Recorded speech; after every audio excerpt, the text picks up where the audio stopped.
មុនទឹកជន់ខំបន់អង្គវទេវតា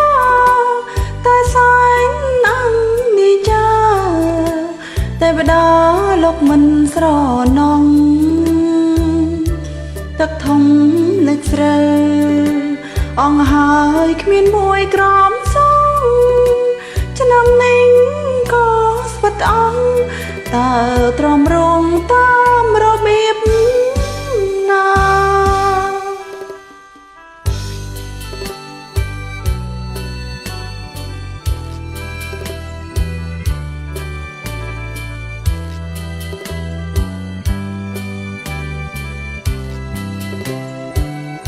បងអើយកុំយំ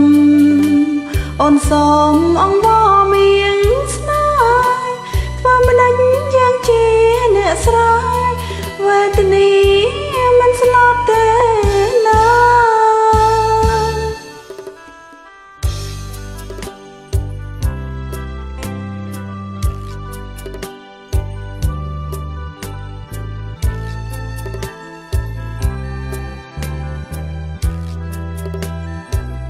ឆ្នាំនេះខូចចិត្តស្រីស្វិតត្បិតគ្មានកងគាឆ្នាំមុនរងតង់ខ្លោចផ្សាវេទនាទឹកលិចជុំគ្នាពីឆ្នាំចាជាងបទនេះនឹកឃើញដល់ការដែលនៅស្រុកខ្មែរនៅខេត្តបាត់ដំបងម៉ែខ្ញុំក៏ជាអ្នកស្រែដែរតែទៅជីវិតអ្នកស្រែវេទនាជួនកាលទៅត្រូវខូចអស់រត់បាយញ៉ាំបាន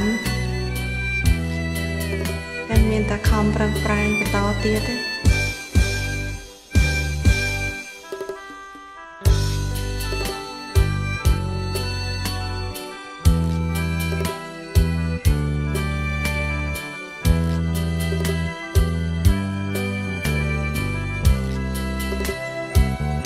បងអើយកុំយំ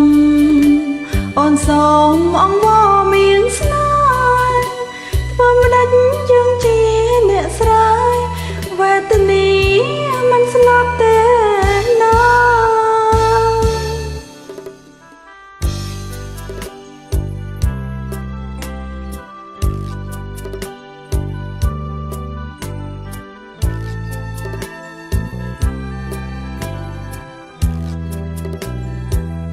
ឆ្នាំនេះខូចចិត្តស្រីស្វិតត្បិតគ្មានកងគា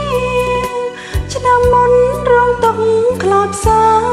វេទនាទឹកលិចជុំគ្នាពីឆ្នាំការសូមផ្ញើជូនដល់ពុកម៉ែបងប្អូនដែលរស់នៅខេត្តបាត់ដំបងទាំងអស់ពីការកំសាន្តនិងញ៉ាក្តីនឹករលឹកពីចម្ងាយអរគុណច្រើនអរគុណដៃគូដែលបានចូលរួម